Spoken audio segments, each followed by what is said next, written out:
Chapitre 31 du premier tome du livre Traité du Saint-Esprit de Monseigneur Gaume. Ce chapitre va traiter du spiritisme. Se faire adorer, le Verbe incarné est roi. Il est Dieu. À ce double titre lui appartiennent les hommages et les adorations du genre humain.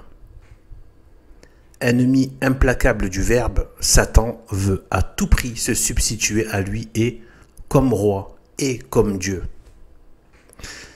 Tel est le but final qu'il a toujours ambitionné, qu'il a obtenu dans l'Ancien Monde et qu'il obtient encore chez toutes les nations étrangères au christianisme. L'histoire dépose de ce fait aussi ancien que la race humaine. Pour le réaliser dans l'Antiquité, il avait répandu 3 grandes erreurs qui enveloppaient la terre entière.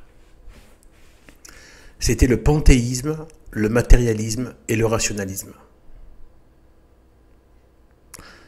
Ancrées dans les têtes, ces 3 erreurs supplantaient radicalement le Verbe rédempteur, dont l'incarnation devenait par le fait impossible ou incroyable. Le terrain ainsi préparé, Satan montait de plein pied sur les trônes et sur les autels. La raison en est simple, l'homme ne peut pas se passer ni d'un maître ni d'un Dieu. Créé pour obéir et pour adorer, il faut, quoi qu'il fasse, qu'il obéisse et qu'il adore. Jésus-Christ, Dieu, est roi, ou Satan, Dieu est roi. L'alternative est impitoyable. Or, si l'on soumet à l'analyse les erreurs dominantes dans l'Europe moderne, on découvre sans peine qu'elles se réduisent aux 3 systèmes anciens: le panthéisme, le matérialisme et le rationalisme. Aujourd'hui, comme dans l'Antiquité, leur dernier mot est l'anéantissement du dogme de l'incarnation. Si tout est Dieu, point d'incarnation. Si tout est matière, point d'incarnation. Si toute vérité est renfermée dans les limites de la raison, point de mystère.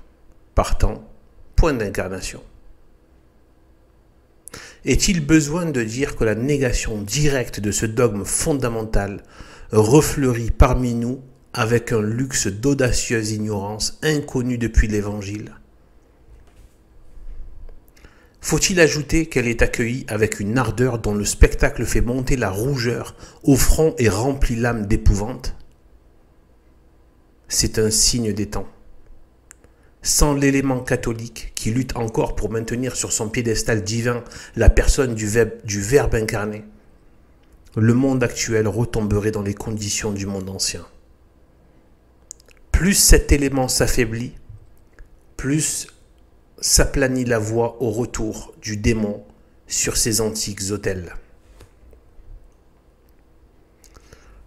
La raison le dit et l'histoire le confirme. À l'homme d'aujourd'hui aussi bien qu'à l'homme d'autrefois, il faut un Dieu. Détrôner le Verbe, c'est tomber dans Satan. À la vue de l'Europe, tournant le dos au christianisme, une pareille chute était facile à prévoir. Elle a été prévue, annoncée, démontrée il y a plus de 20 ans. Mais les voyants furent traités de rêveurs. Au XIXe siècle, le monde retournait au paganisme. Insensé qui le dit, stupide qui le croit. Cependant, le paganisme, dans ses éléments constitutifs, continuait d'envahir la société. C'était déjà le paganisme même. Pour paganiser les âmes, il n'est pas besoin d'idoles matérielles. Le monde était païen avant que la main de l'homme offrît à ses adorations des dieux de marbre ou de bronze. Le paganisme, c'est la négation du Verbe incarné et du surnaturel divin. Et, comme conséquence inévitable, l'adoration de ce qui n'est pas le vrai Dieu, de ce qui n'est pas le vrai surnaturel. Or, Adorer ce qui n'est pas le vrai Dieu, c'est adorer un faux Dieu, c'est adorer Satan, c'est être païen. Citation, que l'objet de l'idolâtrie, dit Tertullien, revête ou non une forme plastique, ce n'est pas moins l'idolâtrie. Fin de citation. Comme l'âme appelle le corps, le culte intérieur appelle le culte extérieur. Dans l'Antiquité, Satan jouissait de l'un et de l'autre. Il en jouit encore chez les nations idolâtres. Or, Satan ne change ni ne vieillit. Ce qu'il fut, il veut l'être. Ce qu'il eut, il veut l'avoir. Il le veut d'autant plus que les oracles, les évocations, les apparitions, les guérisons, les prestiges étaient son principal instrument de règne et une partie intégrante de sa religion. Il était donc infaillible que tôt ou tard, il reviendrait avec tout ce cortège de pratiques victorieuses, habilement modifiées suivant les temps et les personnes.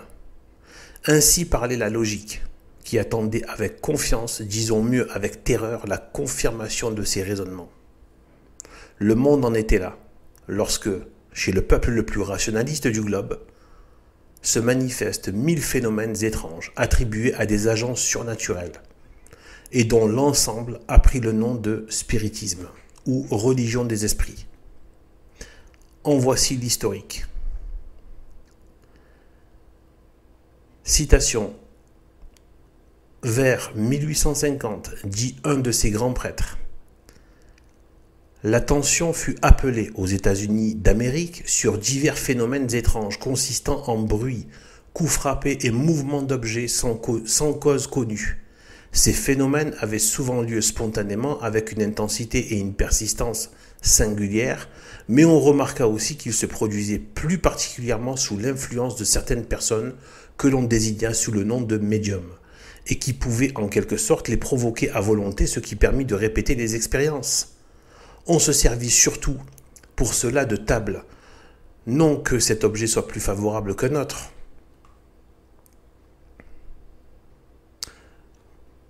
Une petite note de bas de page qui dit « Cela n'est pas sûr, le démon ne fait rien sans motif ». De toute l'Antiquité, les tables ont été les objets privilégiés dont il s'est servi pour rendre ses oracles. On connaît le fameux texte de Tertullien, Per quos mense divinare consueverunt. Généralement, les tables sont de bois et l'on sait que la divination par le bois est déjà frappée d'anathème dans l'Ancien Testament. Deux points, maudit celui qui dit au bois, éveille-toi et lève-toi. Pourquoi cette préférence ? Ne serait-ce pas que Satan aurait voulu faire servir à l'affermissement de son empire le bois par lequel il avait vaincu et par lequel, à son tour, il devait être vaincu? Merveilleuse corrélation. C'est un petit commentaire de ma part.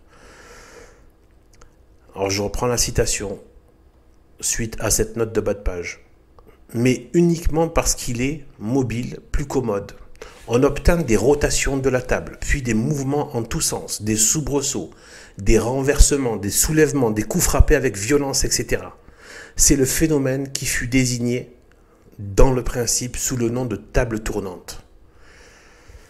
On ne tarda pas à reconnaître dans ces phénomènes des effets intelligents. Ainsi, le mouvement obéissait à la volonté, la table se dirigeait à droite ou à gauche vers une personne désignée, se dressait au commandement sur un ou deux pieds, frappait le nombre de coups demandés, battait la mesure, etc. Il demeura dès lors évident que la cause n'était pas purement physique, et d'après cet axiome que si tout effet a une cause, tout effet intelligent doit avoir une cause intelligente. On conclut que la cause de ce phénomène devait être une intelligence.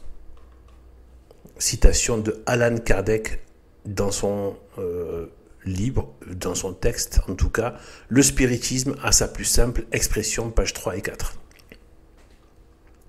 Personnellement, je fais un petit commentaire juste rapide, juste pour dire que celle-là, il faut vraiment la garder. Je trouve excellente cette phrase. Je vais me la mettre de côté. Si tout effet a une cause, tout effet intelligent doit avoir une cause intelligente. C'est extraordinaire. Celle-là, elle est vraiment à garder. Même la dire peut-être à des jeunes aussi.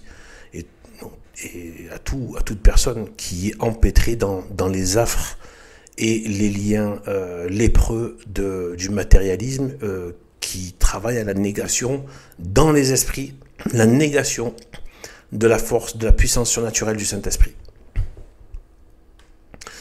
Le raisonnement est, donc là c'était fin de citation, donc on reprend Monseigneur Gaume. Le raisonnement est sans réplique, comme le fait lui-même est incontestable. Mais quelle était la nature de cette intelligence? Là était la question. Citation. La première pensée fut que ce pouvait être un reflet de l'intelligence du médium ou des assistants. Mais l'expérience en démontra plutôt l'impossibilité, parce qu'on obtint des choses complètement en dehors de la pensée et des connaissances des personnes présentes, et même en contradiction avec leurs idées, leurs volontés et leurs désirs. Elle ne pouvait donc appartenir qu'à un être invisible. Le moyen de s'en assurer était fort simple. Il s'agissait d'entrer en conversation avec cet être, ce que l'on fit au moyen d'un nombre de coups de convention signifiant oui ou non, en désignant les lettres de l'alphabet, et l'on eut de cette manière des réponses aux diverses questions qu'on lui adressait. C'est le phénomène qui fut désigné sous le nom de table parlante. Tous les êtres qui se communiquèrent de cette façon, interrogés sur leur nature, déclarèrent être esprits et appartenir au monde invisible. Les mêmes effets s'étant produits dans un grand nombre de localités par l'entremise de personnes différentes et étant d'ailleurs observés par des hommes très sérieux et très éclairés, il n'était pas possible qu'on fût le jouet d'une illusion. De l'Amérique, ce phénomène passa en France et dans le reste de l'Europe, où, pendant quelques années, les tables tournantes et parlantes furent à la mode et devinrent l'amusement des salons, puis quand on en eut assez, on les laissa de côté pour passer à une autre distraction. Les communications par coups frappés étaient lentes et incomplètes. On reconnut qu'en adaptant un crayon à un objet mobile, corbeille, planchette ou autre, sur lequel on posait les doigts, cet objet se mettait en mouvement et traçait des caractères. Plus tard, on reconnut que ces objets n'étaient que des accessoires dont on pouvait se passer. L'expérience démontra que l'esprit agissant sur un corps inerte pour le diriger à volonté pouvait agir de même sur le bras ou la main pour conduire le crayon. On eut alors des médiums écrivains, c'est-à-dire des personnes écrivant d'une manière involontaire sous l'impulsion des esprits, dont elles se trouvaient être ainsi les instruments et les interprètes. Dès ce moment, les communications n'eurent plus de limites. Fin de citation. Aux médiums écrivains se joignent aujourd'hui les médiums évocateurs et les médiums guérisseurs. Très nombreux depuis 2 ans, les premiers obtiennent des esprits les phénomènes les plus surprenants, apparitions de spectres ou de flammes phosphorescentes, sons articulés, écriture spontanée, rigidité et insensibilité de tous les membres du corps, immobilité instantanée de toutes les pendules d'un appartement, etc. Reprise de la citation. Quant au second, ils tendent à se multiplier, ainsi que les esprits l'ont annoncé, et cela en vue de propager le spiritisme par l'impression que ce nouvel ordre de phénomènes ne peut manquer de produire sur les masses, car il n'est personne qui ne tienne à sa santé, même les plus crédules. Entre le magnétiseur et le médium guérisseur, il y a cette différence capitale que le premier magnétise avec son propre fluide et le second avec le fluide épuré des esprits. Les médiums guérisseurs sont un des 1000 moyens providentiels en italique, pour hâter le triomphe du spiritisme. Fin de citation de la revue Spirit, janvier 1864, pages 10 et 11. Tels sont, jusqu'à ce jour, les principaux phénomènes spirites et les modes ordinaires de communication avec les esprits. Mais enfin, que faut-il penser de ces phénomènes et quels sont ces esprits? Dire comme quelques-uns, guillemets, je nie tous ces phénomènes parce que je n'en ai vu aucun. fin de fermeture des guillemets, c'est dire « Je nie Pékin parce que je n'y suis jamais allé ». C'est dire aux témoins de ces phénomènes « Vous êtes trompés ou trompeurs ». Or, ce compliment s'adresse non pas à quelques individus faciles à séduire ou complices intéressés d'un grossier mensonge, mais à des milliers d'hommes sérieux et honorables de tous les pays qui ne se connaissent pas, qui ne s'étant jamais vus, se trouveraient hallucinés le même jour à la même heure ou s'entendraient pour affirmer comme vrai un fait matériellement faux. C'est dire enfin « je nie parce que je nie ». Or, nier venait de nier. Or, nier, alors, nier, donc N-I-A-I-S, donc être nié, hein, visiblement, donc bête, petit, voilà, bête, petit dans le sens de bête, ou vraiment mesquin, venant de nier. La négation sans preuve est une niaiserie. Laissons-la pour le compte de celui qui se la permet et passons. Dire comme plusieurs. Ces phénomènes existent, mais ils n'ont rien de surnaturel. Tour de physique, jonglerie, tout au plus résultat de certaines influences fluidiques, ils ne sont pas autre chose. Tour de physique. Et la preuve? Ah, la preuve, c'est qu'on en voit de semblables chez notre grand prestidigitateur, Robert Houdin. Vous avez donc vu chez Robert Houdin ce que des milliers de témoins affirment avoir vu chez les spirites. Des tables qui tournaient, qui se soulevaient, qui battaient la mesure au contact du petit doigt d'un enfant. Vous avez donc vu des tables intelligentes qui répondaient à vos questions et qui écrivaient elles-mêmes leurs réponses. Vous avez donc vu Robert Houdin vous dire ce qui se passait à 100 lieues de vous. Vous découvrir des choses connues de vous seul. Atteint d'une maladie interne, rebelle aux efforts de l'art, vous l'avez entendu vous décrire avec exactitude, au simple contact de vos cheveux, la nature de votre mal, et lui, qui n'est ni médecin ni chimiste, vous nommer avec précision et par leur nom scientifique les médicaments nécessaires à votre guérison. Non, rien de pareil ne se fait chez Robert Houdin. Jonglerie est la preuve.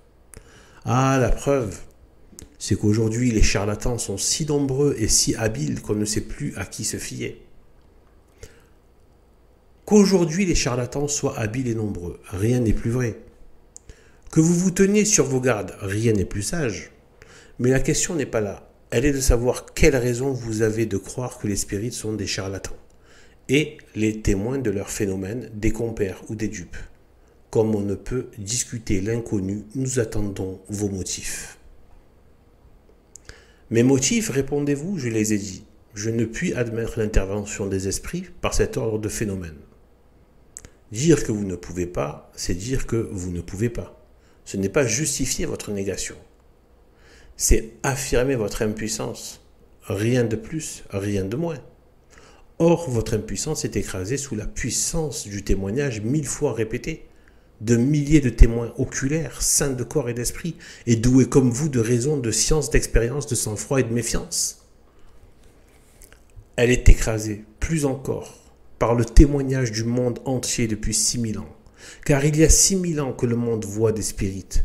Or, de ces deux témoignages, sort une voix qui domine toutes les autres et qui dit « Non, les phénomènes spirites ne sont pas des jongleries. » Influence fluidique est la preuve.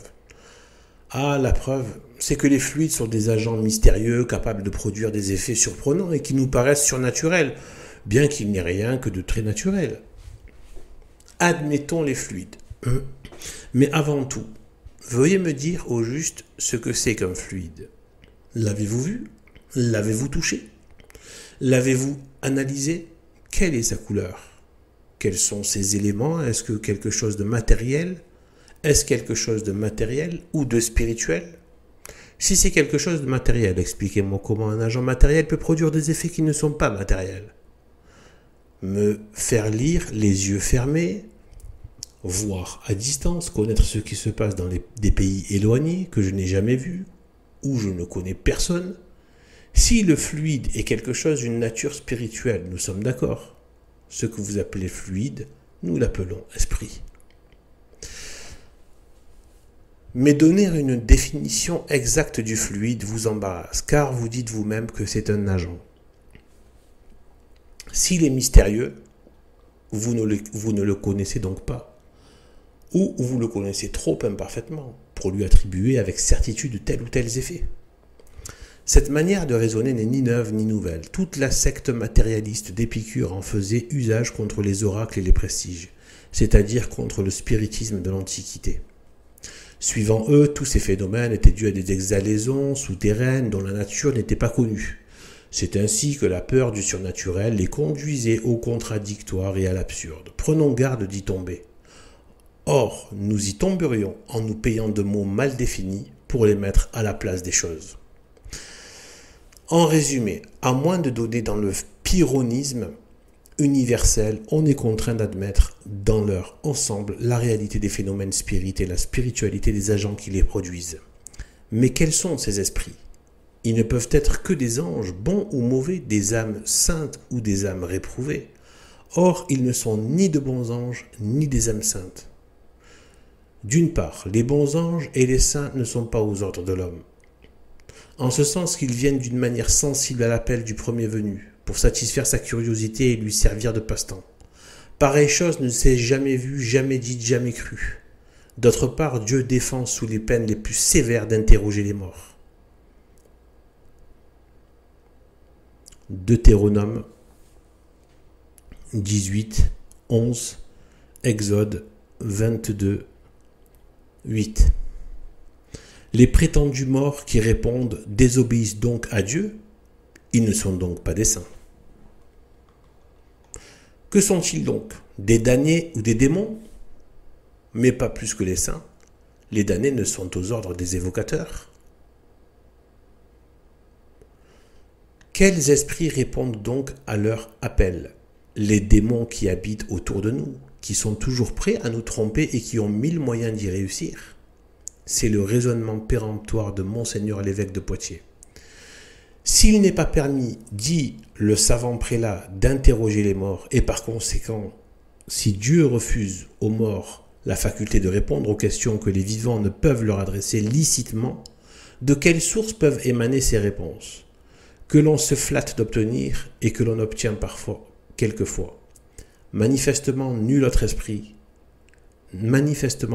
que l'esprit de ténèbres ne peut obéir à ces interpellations coupables. La communication avec les démons, avec les esprits, est donc ni plus ni moins le commerce avec les démons. C'est par conséquent le retour à ces monstrueux désordres et à ces superstitions damnables qui ont placé pendant tant de siècles et qui placent encore les nations païennes sous la honteuse servitude des puissances infernales. Les spirites, niant la personnalité des démons, protestent contre ce raisonnement, mais par une inconséquence qui les confond. Ainsi que nous le verrons bientôt, ils soutiennent que les communications avec les esprits sont un fait connu de toute l'Antiquité. Citation. La réalité des phénomènes spirites, écrivent-ils, rencontra de nombreux contradicteurs. Les uns n'y virent qu'une jonglerie, les matérialistes rejetèrent l'existence des esprits au rang des fables absurdes, d'autres, ne pouvant nier les faits et sous l'empire d'un certain ordre d'idées, attribuèrent ces phénomènes à l'influence exclusive du diable et cherchèrent par ce moyen à effrayer les timides. Mais aujourd'hui, la peur du diable a singulièrement perdu de son prestige. On en a tant parlé, on l'a peint de tant de façons qu'on s'est familiarisé avec cette idée et que beaucoup se sont dit qu'il fallait profiter de l'occasion pour voir ce qu'il est réellement. Il en est résulté qu'à part un petit nombre de femmes timorées, l'annonce de l'arrivée du vrai diable avait quelque chose de piquant. Pour ceux qui ne l'avaient vue qu'en peinture ou au théâtre, elle a été, pour beaucoup de gens, un puissant stimulant. Fin de citation du livre précité d'Allan Kardec, Le spiritualisme à sa plus simple expression. Page 56. Après avoir fait, sans s'en douter, le portrait fidèle des dispositions générales du monde moderne à l'égard du démon, l'oracle du spiritisme dit ailleurs Citation. Bien que les phénomènes spirites ne soient produits dans ces derniers temps d'une manière plus générale, tout prouve qu'ils ont eu lieu dès les temps les plus reculés. Ce dont nous sommes témoins aujourd'hui n'est donc point une découverte moderne, c'est le réveil de l'Antiquité, mais de l'Antiquité dégagée de l'entourage mystique qui a engendré des superstitions, de l'Antiquité éclairée par la civilisation et le progrès dans les choses positives. Fin de citation du même livre d'Allan Kardec.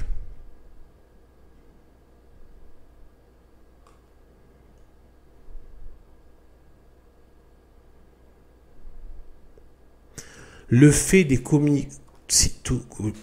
continuation de la citation, reprise de la citation qui se prolonge. Le fait des communications avec le monde invisible se trouve en termes non équivoques dans les récits bibliques, dans Saint Augustin, Saint Jérôme, Saint Chrysostome, Saint Grégoire de Nazianze. Les plus savants philosophes de l'Antiquité l'ont admis, Platon, Zoroastre, Confucius, Pythagore. Nous la trouvons dans les mystères et les oracles, dans les devins et les sorciers du Moyen-Âge, dans toute la phalange des nymphes, des génies bons et mauvais, des sylphes, des gnomes, des fées, des lutins, etc. Fin de citation. Donc, Revue Spirit du 8 janvier 1858. Retour au texte de Monseigneur Gaume lui-même. Telle est donc l'honorable généalogie du spiritisme.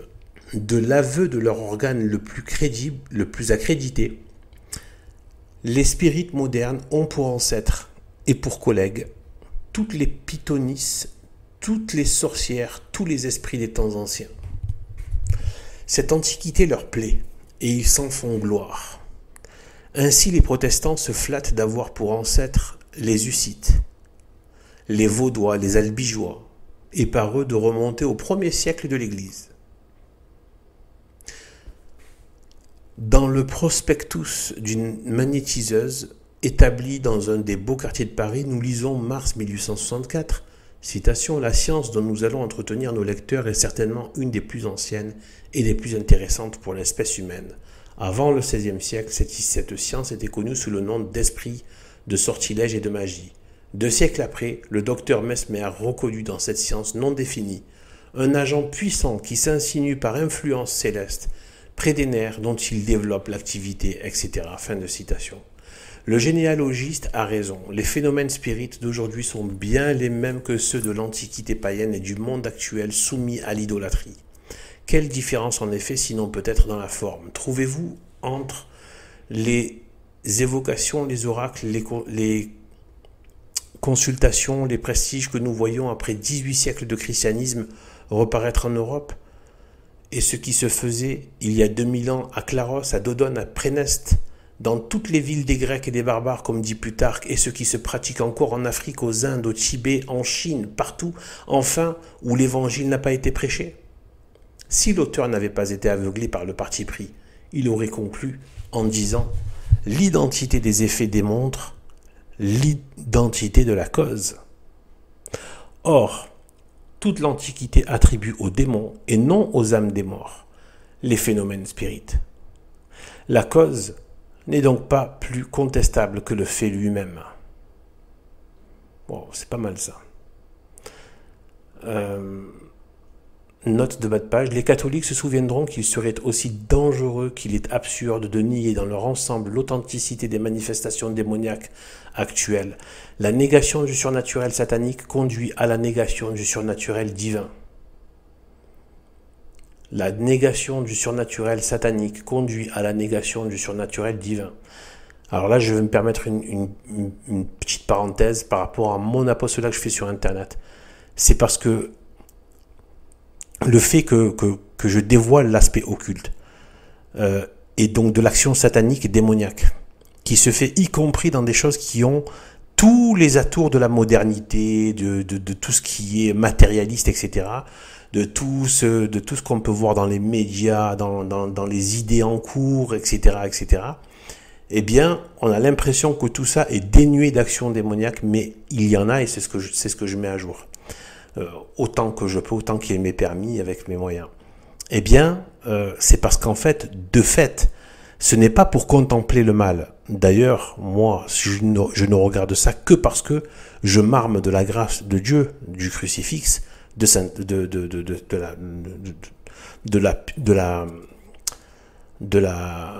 du culte marial, de la présence de Sainte Marie. C'est impossible de plonger son regard là-dessus sans se détruire, parce que c'est catastrophique. Mais il faut être catholique, il faut être chrétien. Et en fait, le fait de les prendre en compte, de fait, comme par conséquent, il y a forcément, ça révèle d'une manière, comme par déduction logique, la force de lumière et la force de Dieu. Voilà. Je pourrais développer un peu plus là-dessus, mais ça rallongerait trop. Voilà. Mais ça ne veut pas dire qu'on a besoin de ça, etc. Mais n'empêche que oui, on en a besoin, parce que la preuve, Dieu l'a mis déjà dès les premières paroles de la Genèse. Il a parlé du démon. Et regardez comment se termine l'Apocalypse avec l'action démoniaque. Et le baptême se fait en rompant les liens avec le démon. Le vrai baptême, pas le baptême des modernistes Vatican II, etc. Et l'Église a toujours fait en sorte de prémunir les gens justement des actions de superstition, des choses démoniaques, etc., etc., de Satan, de l'action de Satan, etc., de bénir les lieux, les maisons, les choses, les personnes, pour chasser l'action démoniaque. Voilà. Donc, il faut avoir aussi à l'esprit cette action démoniaque pour aussi quelque part exciter l'âme à chercher la lumière, vous voyez, parce qu'on sent qu'on en crève de ça en fait, hein, de ces opérations. Ça donne la mort, tout ça. La mort, pas dans le sens du passage transitoire de mourir, comme on pense tous avec cette vision matérialiste. On croit tous que c'est dans l'air du temps, enfin dans les esprits, que la mort c'est le moment où tu meurs, quoi. Non, la mort dont parle Jésus-Christ, qui a informé le monde de cela, c'est la mort en tant que condition permanente et éternelle. Mais là, bon, je vous renvoie aux études catholiques, hein, renseignez-vous, et voilà, parce que sinon ça rallongerait trop ici. Voilà, donc je reprends. Que toute l'Antiquité attribue aux démons les phénomènes dont il s'agit, c'est un fait que nul ne peut nier sans tomber dans le scepticisme. Puisque nous l'avons déjà prouvé, contentons-nous de citer ici Tertullien. Il y a 17 siècles, que, arrachant le masque aux prétendus morts d'Allan Kardec et des spirites modernes, citation, la magie, disait-il, promet d'évoquer les âmes des morts. Qu'est-ce donc que la magie? Une tromperie. Mais l'auteur de la tromperie n'est connu que de nous, seuls chrétiens, initiés au mystère des mauvais esprits. Les démons sont les auteurs de la magie, au moyen de laquelle ils se donnent pour des morts. On invoque donc les morts jeunes, les morts de mort violente, mais ce sont les démons qui opèrent sous le masque des âmes. Fin de citation. Donc c'est dans un livre de Tertullien.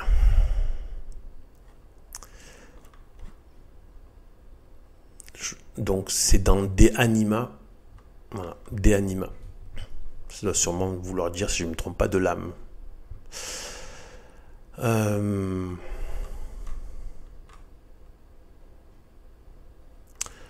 Au témoignage de la tradition, les pères ajoutaient l'autorité des fées.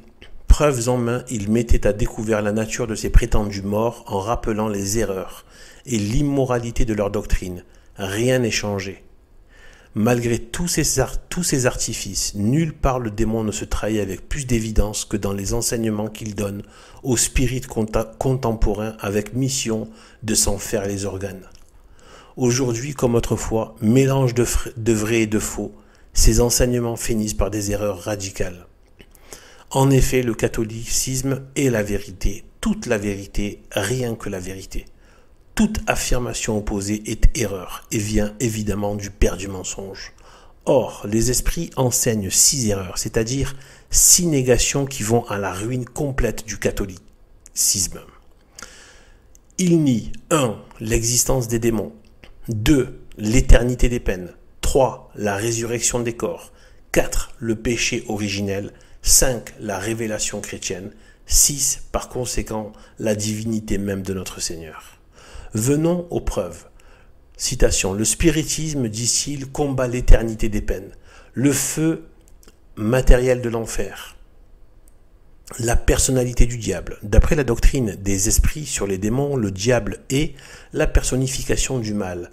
C'est un être allégorique résumant en lui toutes les mauvaises passions des esprits imparfaits. Les esprits ne sont autres que les âmes. Les esprits revêtent temporairement un corps matériel, ceux qui suivent la route du bien avancent plus vite, sont moins longs à parvenir au but et y arrivent dans des conditions moins pénibles. Le perfectionnement de l'esprit est le fruit de son propre travail. Donc ça, ce sont les mots, c'est une citation de ce qu'il faut pas, Ne pouvant dans une seule existence corporelle acquérir toutes les qualités morales et intellectuelles qui doivent le conduire au but, il y arrive par une succession d'existences à chacune desquelles il fait quelques pas en avant dans la voie du progrès.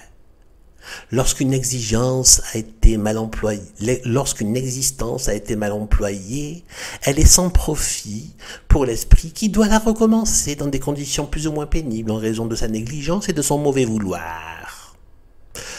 Les esprits, en s'incarnant, apportent avec eux ce qu'ils ont acquis dans leurs existences précédentes. Les mauvais penchants naturels sont les restes des imperfections de l'esprit dont il ne s'est pas entièrement dépouillé. Ce sont les indices des fautes qu'il a commises et le véritable péché originel.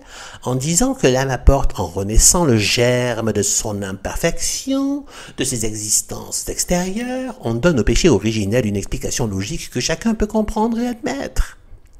Dans ces incarnations successives, l'esprit s'étant peu à peu dépouillé de ses impuretés et perfectionné par le travail arrive au terme de ses existences corporelles, appartient alors à l'ordre des esprits purs ou des anges, et jouit à la fois de la vue complète de Dieu et d'un bonheur sans mélange pour l'éternité. Le spiritisme est indépendant de tout culte particulier. Il n'en prescrit aucun. Pardon, en faisant le changement de voix, je me mets à parler comme Jacques Chirac. Ça n'a strictement rien à voir avec le texte. Ça n'a rien à voir. Il n'en prescrit aucun. Il ne s'occupe pas des dogmes particuliers. On peut donc être catholique aux Romains, protestant aux Juifs, musulmans et être spirit. La preuve est que le spiritisme a des adhérents dans toutes les sectes. Bon, je reprends le truc normal. Hommes de toute caste, de toute secte et de toute couleur, vous êtes tous frères, car Dieu vous appelle tous à lui. Tendez-vous donc la main, quelle que soit votre manière de l'adorer, et ne vous lancez pas l'anathème, car l'anathème est la violation de la loi de la charité, proclamée par le Christ. Fin de citation. Donc, c'est dans le même livre, donc le spiritisme a sa plus simple expression. Donc vous voyez que même dans la démonie, la charité, charité. Là je vous fais le côté de l'accent arabe. C'est la charité. La charité. Voilà, donc en fait,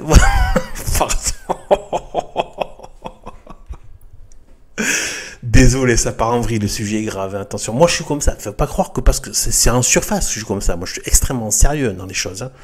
Voilà, je garde toute la gravité des choses. Mais des fois, c'est vrai que bon, j'exprime un peu, voilà. Mais ça n'enlève rien à la solennité du thème. Hein. Je veux pas porter atteinte je pense que voilà, j'ai pas besoin de trop le démontrer ou le prouver que voilà, voilà. Donc, le fait que voilà, tout ça est extrêmement sérieux. Donc en fait, voilà. Donc, mais c'est pour dire, voilà, regardez, moi qui ai fait quelques vidéos là sur la charité, c'est un, je vais pas en parler. Là, ça va trop rallonger. Voilà, il y a de l'enflure, de l'enfumage, de la perversion, de l'erreur, du sentimentalisme grotesque, etc., qui est mélangé avec la sympathie naturelle, avec la grâce surnaturelle de la charité, etc., etc. Tout ça, c'est de la, voilà, c'est cette espèce de mélasse de la modernité là, et en fait voilà. Donc là, il faut vraiment se méfier. Il faut garder la charité. Donc il y a l'eau du bain, hein, qui est pourrie par les langues des nuls, des bêtes, des perfides, des sournois, des hérétiques, etc., qui défigurent complètement, voilà, et qui souillent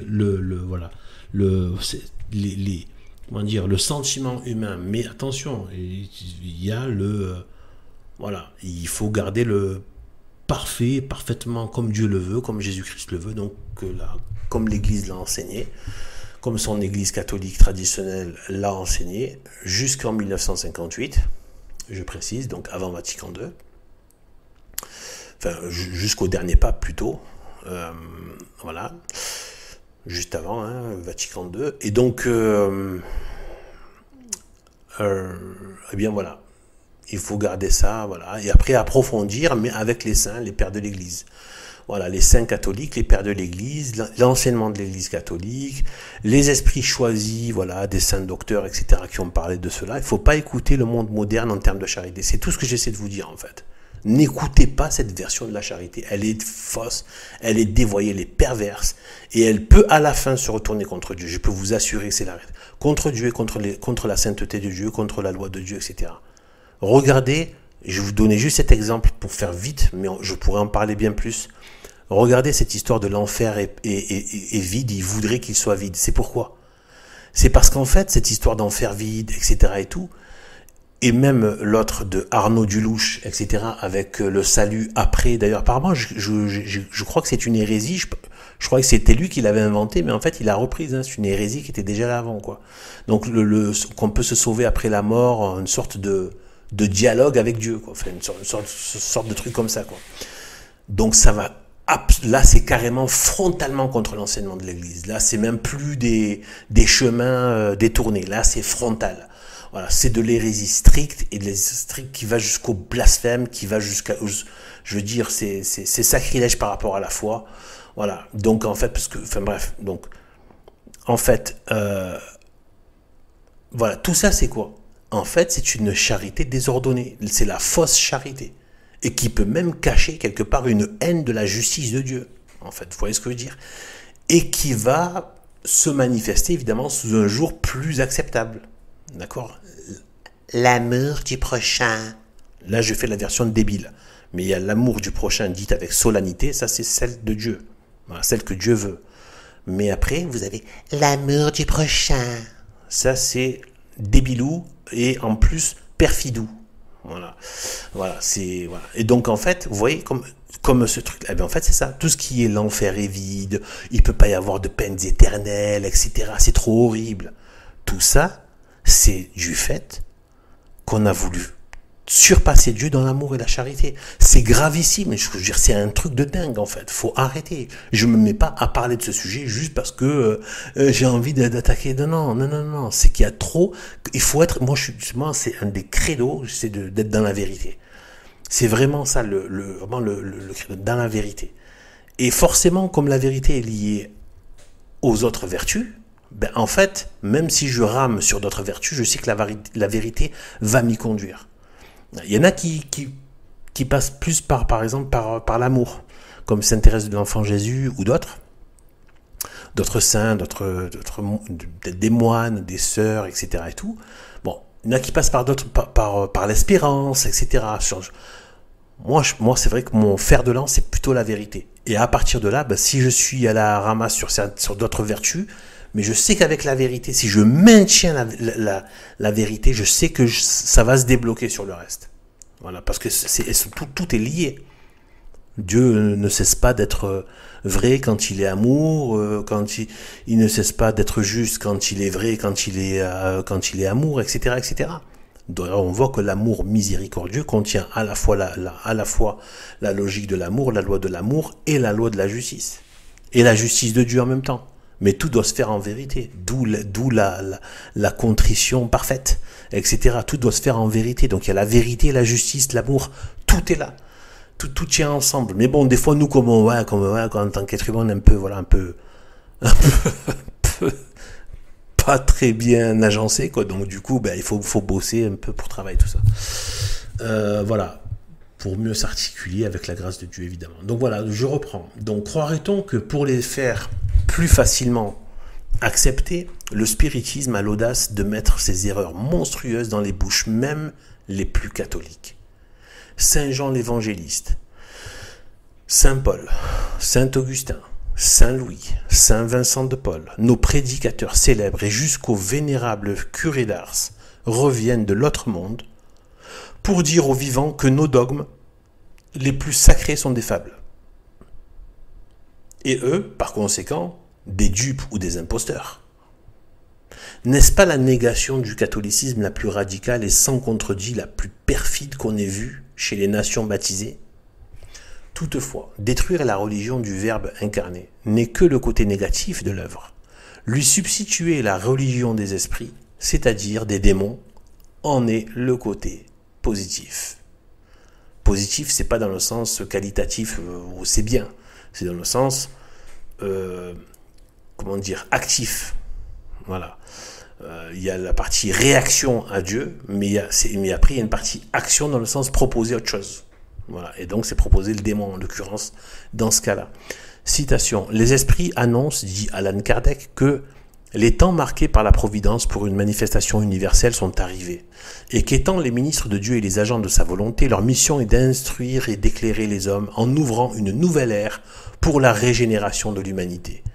Plusieurs écrivains de bonne foi qui ont combattu à outrance le spiritisme renoncent à une lutte reconnue inutile. C'est que la nécessité d'une transformation morale se fait de plus en plus sentir. La ruine du vieux monde est imminente, parce que les idées qu'il préconise ne sont plus à la hauteur où est arrivée l'humanité intelligente. On sent qu'il faut quelque chose de mieux que ce qui existe et on le cherche inutilement dans le monde actuel. Quelque chose circule dans l'air comme un courant électrique précurseur et chacun est dans l'attente, mais chacun se dit aussi que ce n'est pas l'humanité qui doit reculer. Fin de citation. Ailleurs, il déclare sans détour que le spiritisme sera la religion de l'avenir. Il faut l'avouer, si le clergé n'oppose au spiritisme une ligue puissante et si Dieu n'intervient d'une manière souveraine dans cette lutte décisive, rien n'empêchera le nouveau culte de prendre, avant la fin de ce siècle, des proportions inconnues.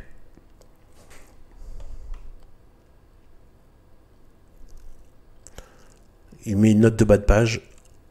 La première condition de cette ligue est d'instruire solidement les fidèles sur la puissance des anges bons et mauvais. En ce point, toute notre éducation est à faire ou à refaire. L'affaiblissement actuel de la foi ne conduit pas le monde à l'athéisme. Le croire serait une erreur. L'athéisme, comme on l'a dit, ne sera pas la dernière religion de l'humanité. L'athéisme est une négation. Le monde ne peut vivre de négation, il n'en a jamais vécu. De toute nécessité, il lui faut une affirmation religieuse. Or, nous ne cessons de le dire.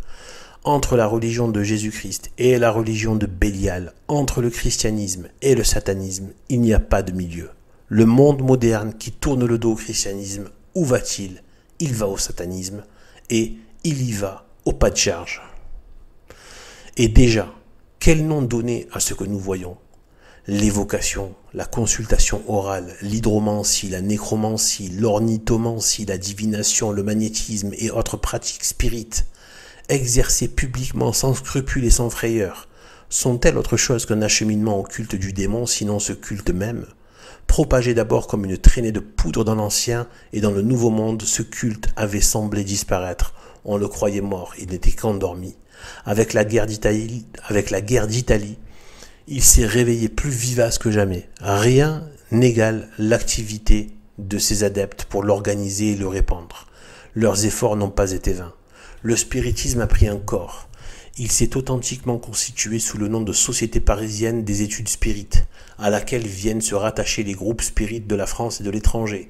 D'après l'avis du ministre de l'Intérieur et de la Sûreté générale, le gouvernement qui a déclaré la franc-maçonnerie société d'utilité publique a reconnu et autorisé le spiritisme par arrêté du préfet de police en date du 13 avril 1858.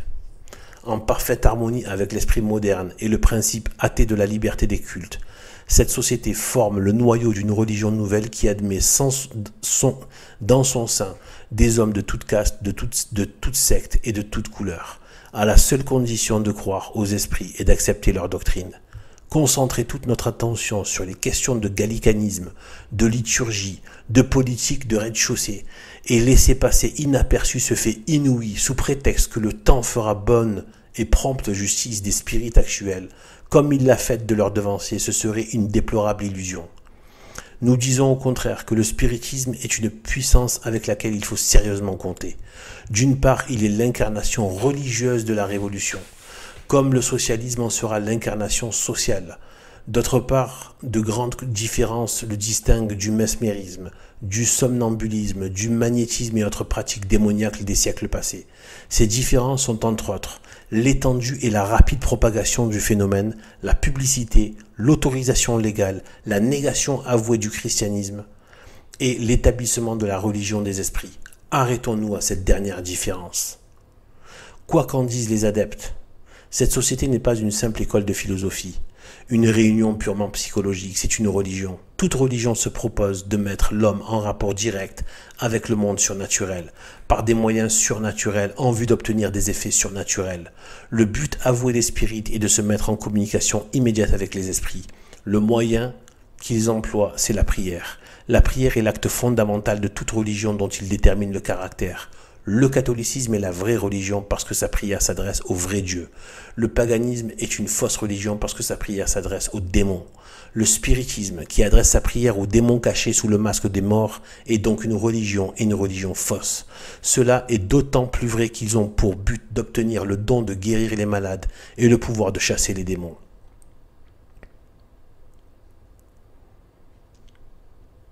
Nos médiums, guérisseurs, disent-ils eux-mêmes, commencent par élever leur âme à Dieu.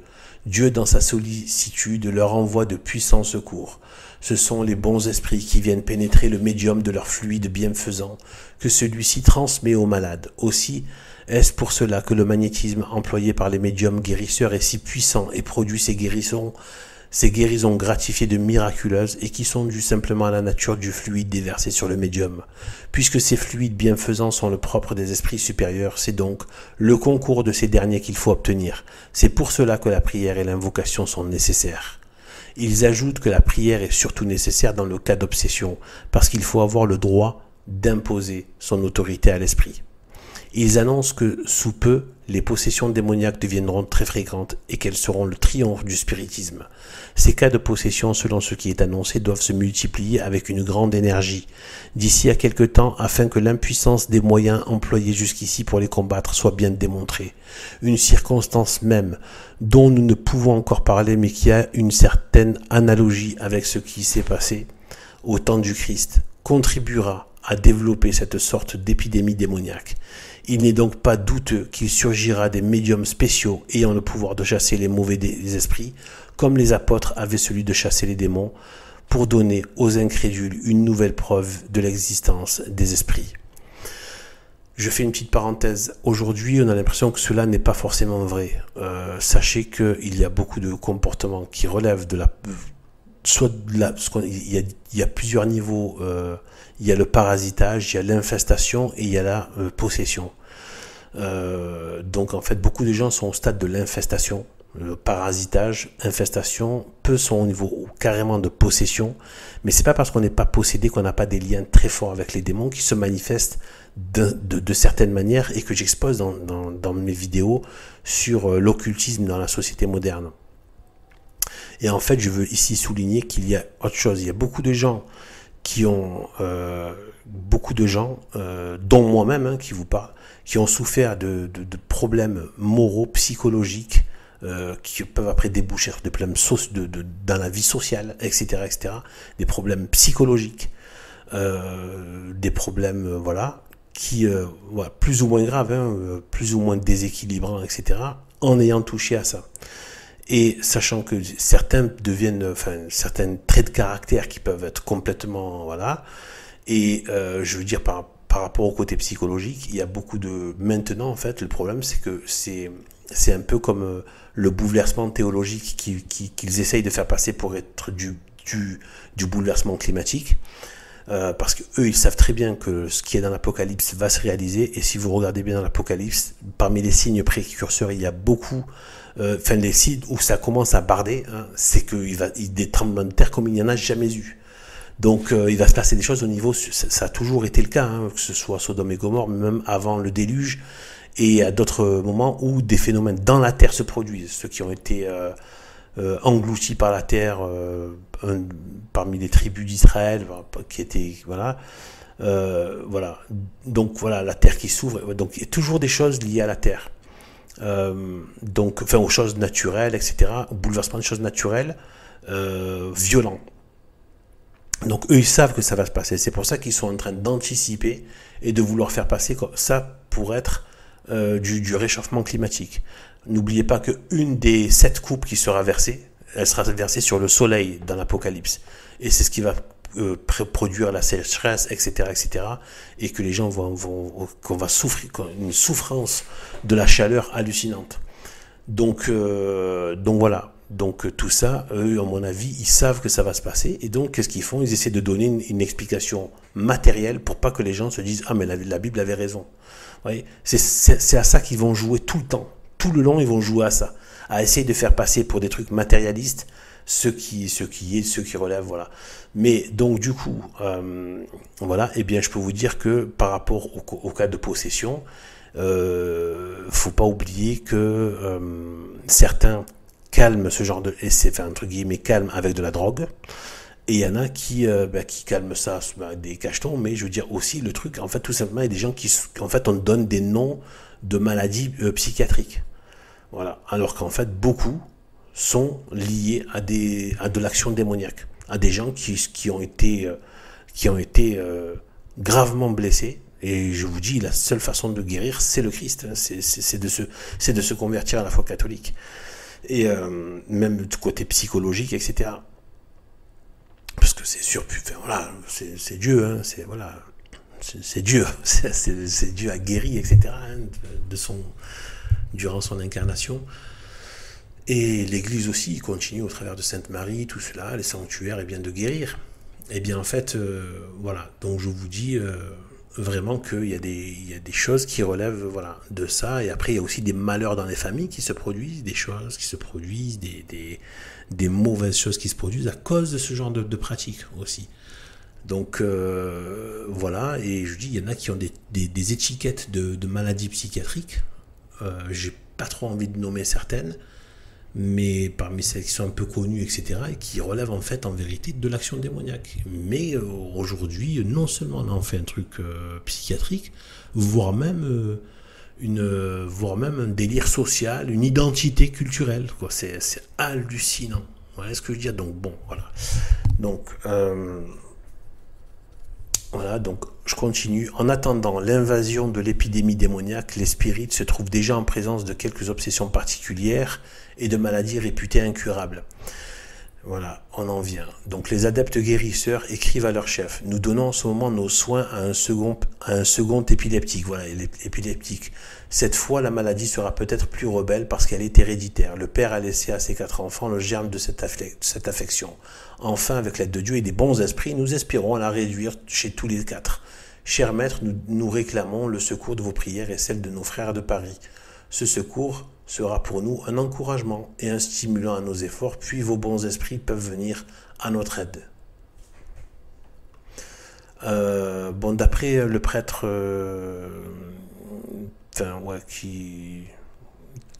l'abbé Osnay, hein, qui appartient, ça fait partie des rares, comme l'abbé Guy Pagès, que je respecte encore dans cette église, dans cette fausse église, donc la grande prostituée de Babylone, qui est devenue le Vatican II.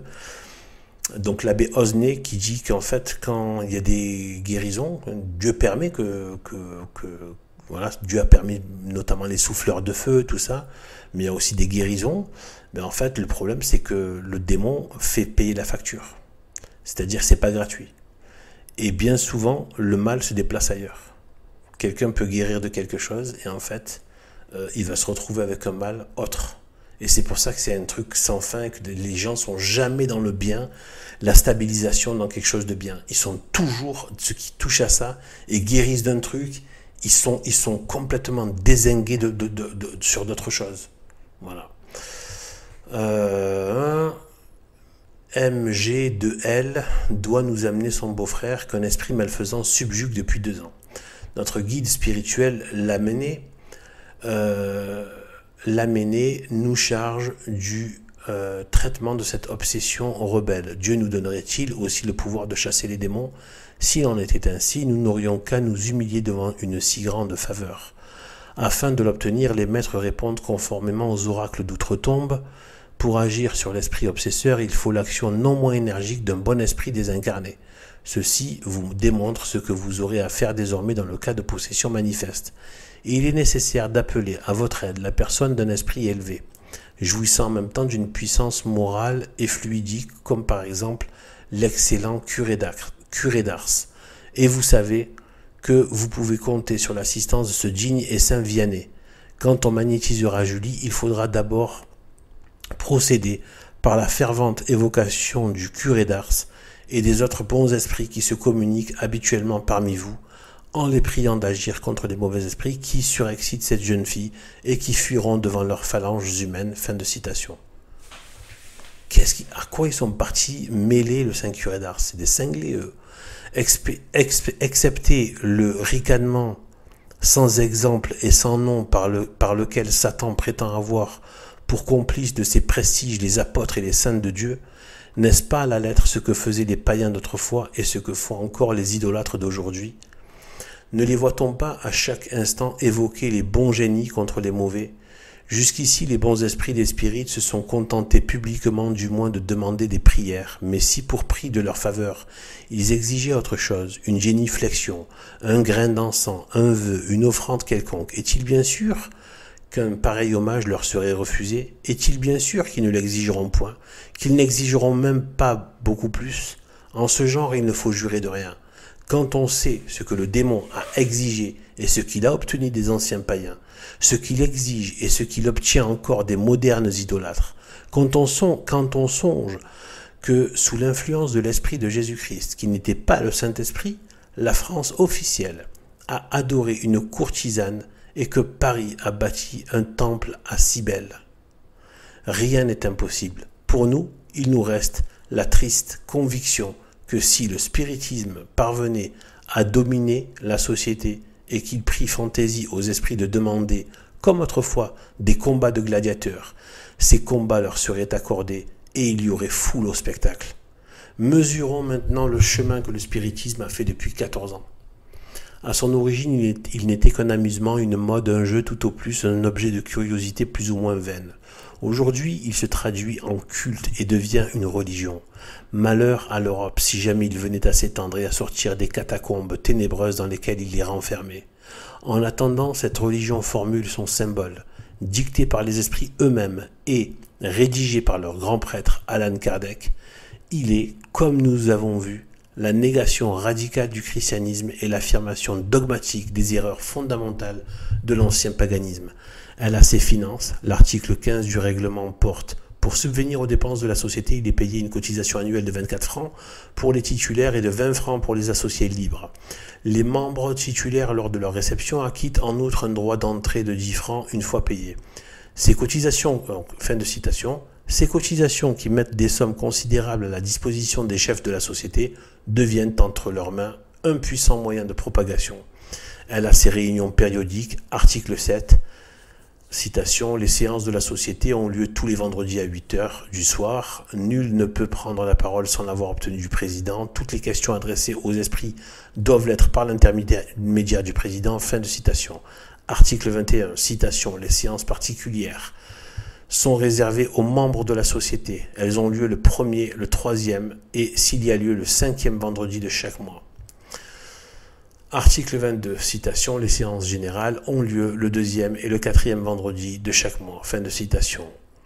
Comme il vient d'être dit, dans ces réunions, toutes les questions doivent être adressées par le président aux esprits et chacun doit les écouter avec un religieux silence. Dans quelques-unes, on évoque les esprits par cette formule: je prie le Dieu Tout-Puissant de prêter l'oreille à ma supplique, de permettre à un bon esprit ou à l'esprit d'un tel de venir jusqu'à moi, de me faire écrire sous son influence. Fin de citation. L'évocateur prend une plume ou un crayon, dont il appuie légèrement la pointe sur le papier, attendant que l'esprit vienne lui-même conduire sa main. Cette main, disent les spirites, est une machine que l'esprit, désincarné, maîtrise à volonté. Dans le fait, les médiums peuvent causer sur des choses tout à fait étrangères à ce qu'ils écrivent avec les personnes qui les entourent, et cela pendant que leur bras marche avec une vitesse souvent surprenante. C'est la continuation, sous une forme différente, des anciennes pythonisses. Elle a ses prédicateurs et ses apôtres. En Amérique, 22 grands journaux sont devenus ses organes. Elle en compte 5 en France: la Revue Spirit, la Revue Spiritualiste, La Vérité, La Ruche et le Sauveur des peuples. Naples a le sien, Londres le sien, l'Allemagne les siens. Outre ces publications périodiques, des ouvrages de tout prix et de tout format, les uns savants, les autres populaires, avidement lus, activement colportés, vulgarisent les réponses des esprits, ainsi que leur doctrine, dont les prestiges.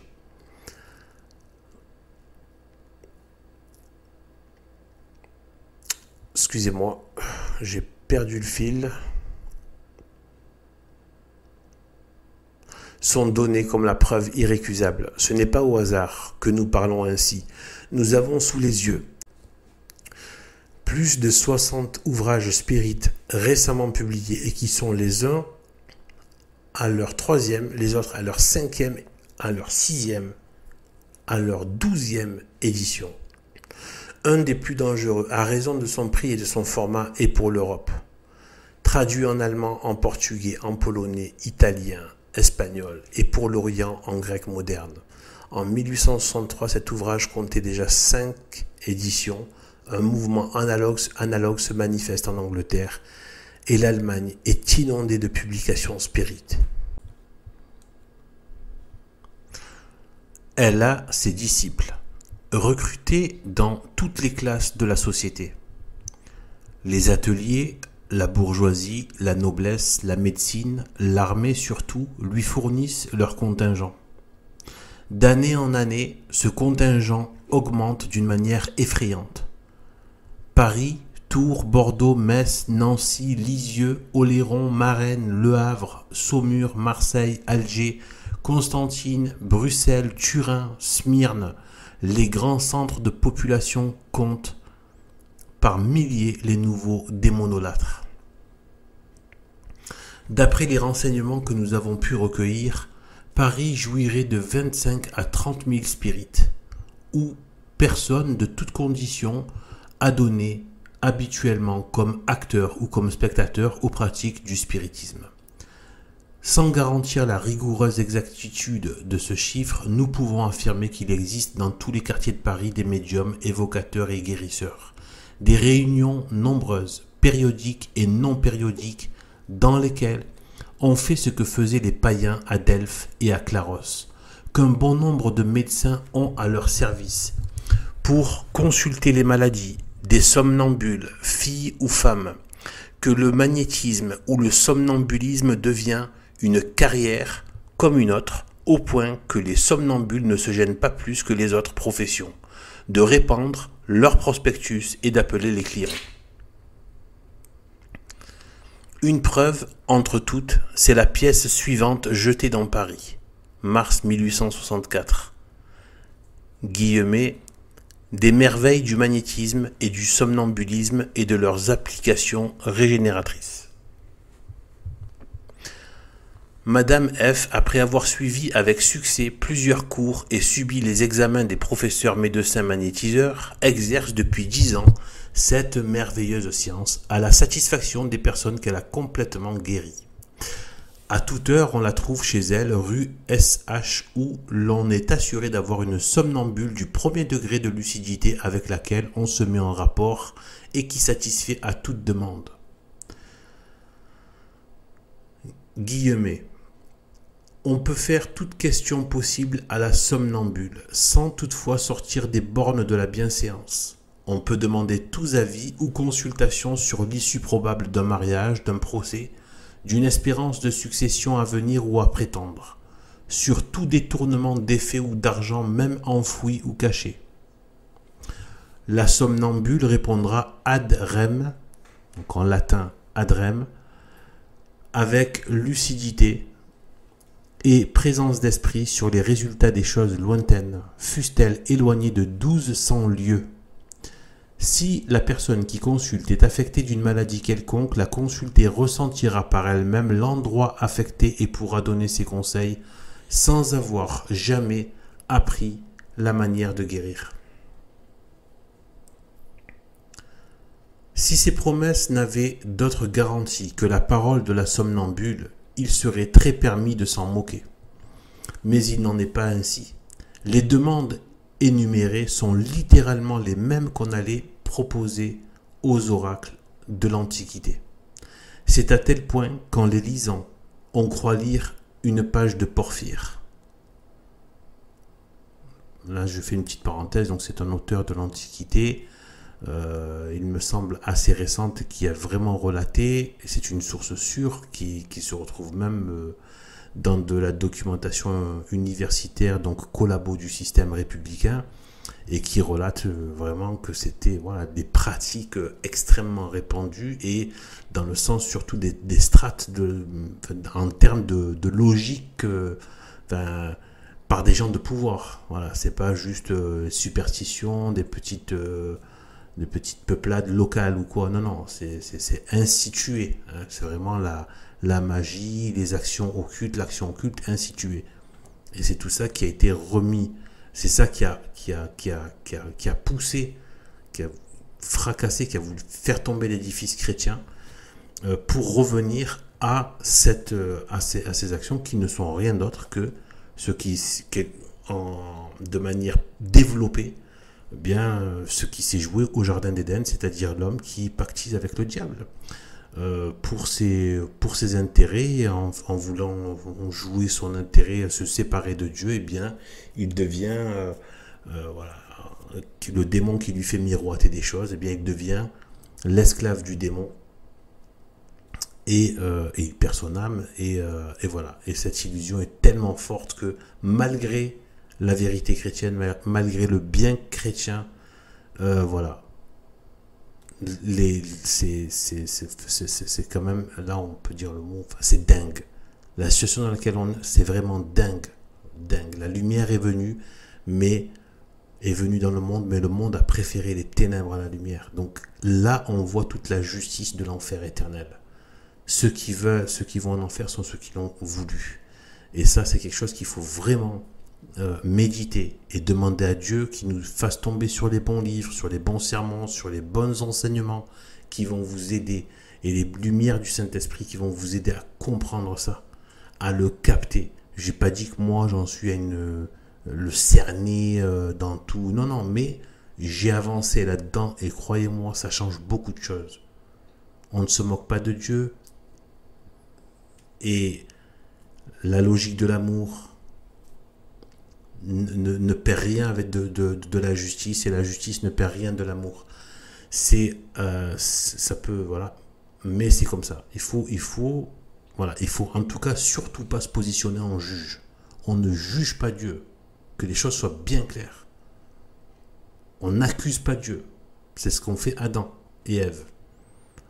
Ève a accusé le serpent, Adam a accusé la femme. Et en accusant la femme, il a accusé Dieu. En lui disant, c'est vous qui me l'avez donné, cette femme qui m'a proposé ça. Donc non seulement il a failli à son rôle d'autorité, mais en plus, donc de protection même de Ève et du jardin d'Éden, mais en plus il s'est mis à accuser Dieu. Accuser la femme et accuser Dieu en même temps. Donc c'est extrême. Vous voyez, tout ça est ancien en fait, dans la logique, ce que j'aurais envie d'appeler de la psychologie spirituelle. Et de la spiritualité psychologique qui se manifeste. Voilà. Mais il y a quelque chose comme ça. Dieu sait, de toute éternité, vers quoi on penche. Après, comment il a agencé les choses, c'est de toute façon une merveille. Mais on ne peut pas le cerner. Seul Dieu peut cerner tout dans toutes ces... Voilà. Alors que les choses peuvent paraître chaotiques, accidentelles, etc. Et pourtant, la main de Dieu est là et c'est tout un défi d'arriver à entrer vraiment dans l'abandon à la providence de Dieu. Je ne dis pas que c'est facile, je dis pas que c'est tout un cheminement spirituel catholique, traditionnel. Et c'est toute cette logique-là du combat contre les ténèbres qu'on perd avec justement ce modernisme maudit du faux catholicisme. Voilà, de Vatican II, du modernisme, qui ne sont tout simplement pas des catholiques, mais voilà, en reprenant la phrase, je crois, de Saint-Pédis, il me semble que le modernisme est l'égout collecteur de toutes les hérésies. Donc on a aujourd'hui tous ces modernistes qui tiennent des postes et qui professent qu'ils professent toutes les hérésies en fait. Là on a pire que seulement des protestants ou seulement des nestoriens ou des choses comme ça ou des témoins de Jéhovah, etc. On a pire que tout ça. On a tout ça. C'est l'égout collecteur de toutes les hérésies, donc ils professent toutes les hérésies. Et ils appellent ça le catholicisme.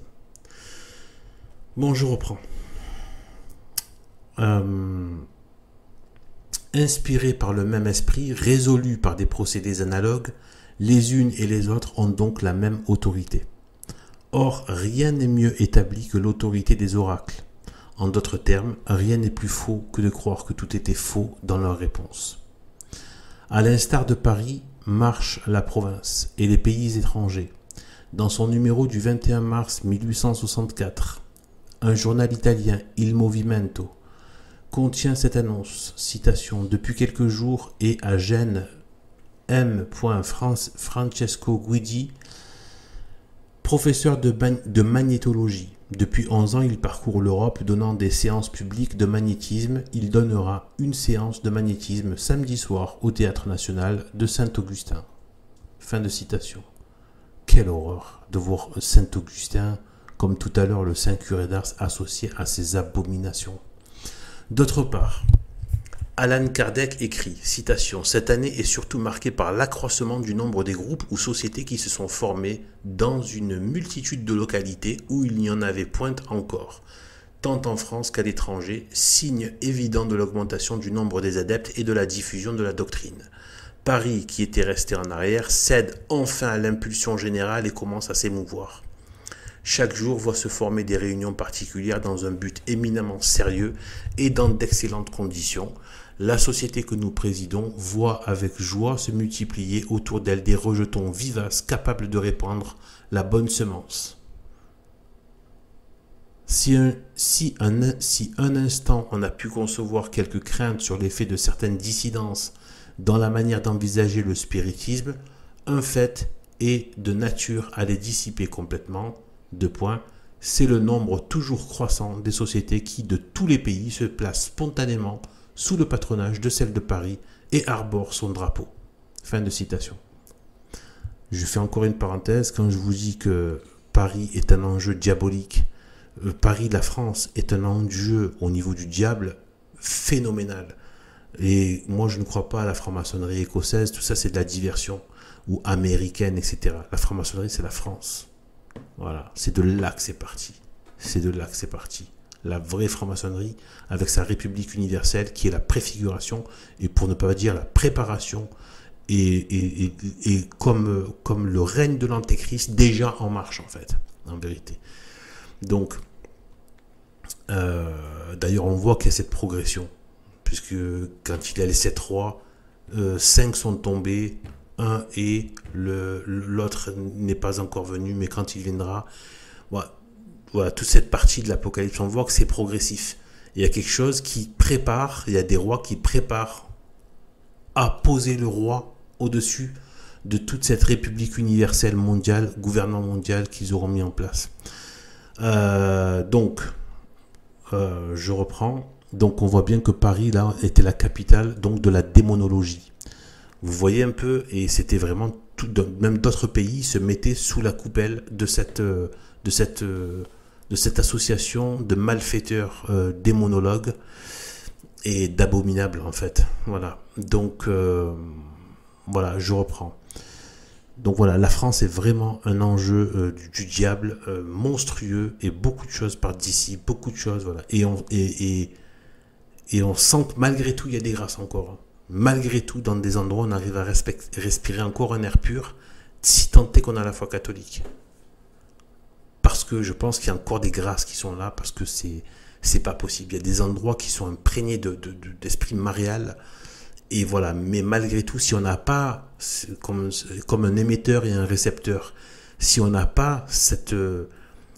quand on a ça, on arrive à trouver des endroits où on respire du bon air pur.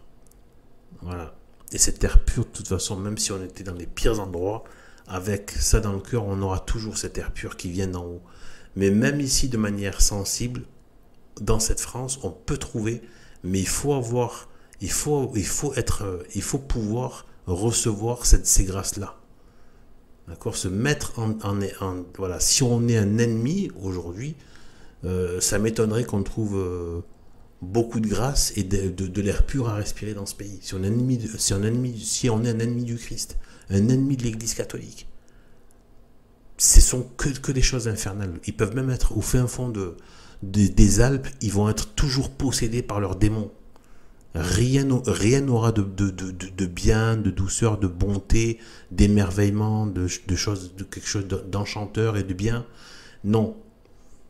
Ni à l'extérieur, ni dans leur être. Tout ça, ce ne sont que des forces infernales. Ces gens qui vendent le gauchisme, etc., qui vendent cela, sont des infernaux. Il n'y a pas de bien en eux. Ils ne sont pas heureux. Ils ne peuvent pas. C'est comme si croire que quand des démons font le mal, c'est comme si croire qu'ils avaient le bonheur. Non, peuvent avoir un plaisir sadique, mais ce n'est pas le bonheur. Il n'y a aucune plénitude. Bon, bref, je continue, donc vous avez compris par rapport à la France. Ensuite, entre toutes, la ville de la Sainte Vierge, Lyon, se distingue par sa ferveur pour le nouveau culte et par le nombre des adhérents qu'elle lui donne. Eh ben, c'est horrible. Donc, c'est à tel point, nous écrit de cette ville une personne bien informée, que le chef du spiritisme, Allan Kardec, qui à son passage à Lyon en 1861, y comptait à peine 4 à 5 000 spirites, ne craint pas en 1862 d'en élever le nombre à 25 000. Vous vous rendez compte? Là, c'est moi qui parle. 1862. 1862. 25 000 spirites démonologues, des gens qui pratiquaient les choses démoniaques avec les esprits. 25 000 à Lyon. Qu'à Lyon. Le mal, vous savez, tout ce qu'on a vu, en fait, ça a été l'éclosion des fleurs du mal, pour reprendre un titre célèbre. Et voilà, donc je crois qu'ils sont laides. Hein. Je crois qu'on est plus près de la vérité en réduisant ce nombre à 15 ou 20 000. Fondé sur des faits que nous connaissons et sur d'autres que nous connaissons moins, mais qui nous paraissent authentiques, les spirites proclament avec orgueil leur progrès toujours croissant. Citation, depuis son apparition, écrivent-ils, le spiritisme n'a cessé de grandir malgré les attaques dont il a été l'objet, Et aujourd'hui, il a planté son drapeau sur tous les points du globe. Ouais, ils ne savent pas que c'est un disque, mais bon, voilà. Ses partisans se comptent par millions, et si l'on considère le chemin qu'il a fait depuis 10 ans à travers les obstacles sans nombre qu'on a semés sur sa route, on peut juger de ce qu'il sera dans 10 ans d'ici, d'autant plus que les obstacles s'aplanissent à mesure qu'il avance. Fin de citation. Enfin, des calculs venus d'une autre source et aussi exacts qu'il est possible de les faire portent le nombre des spirites à 5 millions. Si à cette armée de spirites vous ajoutez l'armée bien plus nombreuse des sociétés secrètes et celle des solidaires, apparemment, donc avec un S majuscule, donc apparemment c'est une secte, dont les adeptes s'obligent par serment à détruire le christianisme, bon ça a l'air d'être la franc-maçonnerie, comment douter qu'aujourd'hui l'Église ne se trouve enveloppée dans la cité du mal et que l'ordre social en Europe, miné jusque dans ses fondements, ne soit menacé de quelque catastrophe inconnue. Un pareil spectacle rappelle ce mot de saint Augustin. Citation. De même que l'esprit de vérité a toujours porté les hommes à s'unir aux bons anges, ainsi l'esprit d'erreur les porte toujours à s'unir aux démons. Fin de citation. C'est magnifique cette phrase, très très très importante. Ne semble-t-il pas rappeler aussi et vérifier la prédiction de l'apôtre, donc Saint Paul, citation, l'Esprit dit ouvertement que dans les derniers temps, il en est qui abandonneront la foi pour donner croyance aux esprits trompeurs, donc les démons, et aux doctrines des démons. Ah, c'est carrément... Voilà, fin de citation. Donc là c'est la parole de Dieu qui parle au travers de l'apôtre, de Saint Paul. Donc je reprends, je le redis. L'esprit dit ouvert. Donc là c'est la Bible. C'est Saint Paul. Donc c'est Dieu là qui parle à travers lui. L'esprit dit ouvertement. En fait c'est Dieu, le Saint-Esprit, dit que dans les derniers temps, il en est qui abandonneront la foi pour donner croyance aux esprits trompeurs et aux doctrines des démons. Si ça, c'est pas une prophétie qui s'est accomplie. Quand on voit que, notamment dans la franc-maçonnerie, il y a des satanistes, il y a simplement des ésotéristes, des gnostiques, des occultistes, etc. Ça dépend des délires, mais bon, voilà, après, voilà. Il y a, voilà, mais il y a aussi plein d'autres sociétés secrètes qui, même si elles sont pas affiliées, elles sont dans un même délire. Elles sont de la même famille, c'est-à-dire qu'elles commercent avec les esprits trompeurs, donc elles vont pas non plus elles peuvent avoir peut-être de la concurrence entre elles un peu, mais ce sera pas sur les fondements. Vous voyez, sur les fondements ils sont d'accord. Voilà. Donc du coup, on voit bien qu'avec cette franc-maçonnerie, les sociétés secrètes, tous ces mouvements qu'on voit encore aujourd'hui au travers du New Age, des sectes de développement personnel où tu fais des trucs machin, au travers du bien-être, notamment des tas de sectes autour du bien-être, avec les pratiques ésotériques et en même temps qui touchent au côté un peu démoniaque. Bon, voilà, tout ce qui va être un peu la kinésiologie, le reiki, des choses comme ça, c'est très très très très lié aux esprits trompeurs. Voilà, donc voilà, et à l'action, carrément à l'action à distance des esprits. Et donc des mauvais esprits, donc forcément, parce que les bons esprits ne font pas ça, donc forcément parce qu'ils obéissent à Dieu. Et donc voilà, donc en fait on voit que ça c'est une prophétie, c'est-à-dire que les gens ont eu la foi. Ça fait écho à ce qu'il avait dit d'ailleurs Saint Paul, qu'il y aura d'abord l'évangile prêché à toute la terre. Fallait le voir à l'époque, alors que le christianisme c'était rien au moment où il le disait, c'était rien. C'était, j'aime pas employer ce terme pour le christianisme, mais c'était une petite secte, comme il l'appelait, une petite secte un peu, voilà quoi, qui n'avait que des martyrs, qui n'avait que des gens qui se faisaient zigouiller, pour parler un peu grossièrement, quoi. Voilà, qui n'avait rien de, alors qu'à l'époque c'était tout le contraire. C'était soit tu avais un culte de force qui s'est imposé, etc. Il était pris au sérieux. Voilà, si tu avais des liens avec les démons qui étaient forts, tu étais pris au sérieux. Voilà, si tu avais ce qu'ils appelaient des dieux, si tes dieux étaient faibles, donc bon, tu t'es pas pris au sérieux. Donc si tu te fais zigouiller, c'est que tes dieux, donc tes démons sont faibles, et que donc tu te fais zigouiller par ceux qui sont avec des démons plus forts. Et donc en fait, ils les voyaient comme ça en fait, les chrétiens. Personne n'imaginait ce qui était en travail. Et ils allaient tous être défaits par la faiblesse, par la vulnérabilité, etc. Par l'amour, etc. Par la prière, par l'action du bien, etc., etc. Et donc, voilà, eh bien, il fallait le voir. Donc, c'était 2000 ans avant, dire que l'évangile sera prêché sur toute la terre, c'est vraiment de la prophétie. Et en plus, qu'ensuite viendra l'apostasie des nations, c'est exactement ce qui s'est produit. Et après, là, on a donc toujours de l'apôtre. Ça fait écho un peu à ça quand il est dit dans les derniers temps. Donc, ils abandonneront la foi et en plus pour aller vers les doctrines des démons. Donc, reprendre ce qu'ils avaient laissé, c'est-à-dire reprendre le paganisme où ils l'avaient laissé pour continuer. Donc là, on voit vraiment, moi, ça me fait penser cette phrase que j'aime beaucoup, qui fait tellement de travail en moi et qui agit presque comme un levain. Mais c'est pas que dans le monde, hein.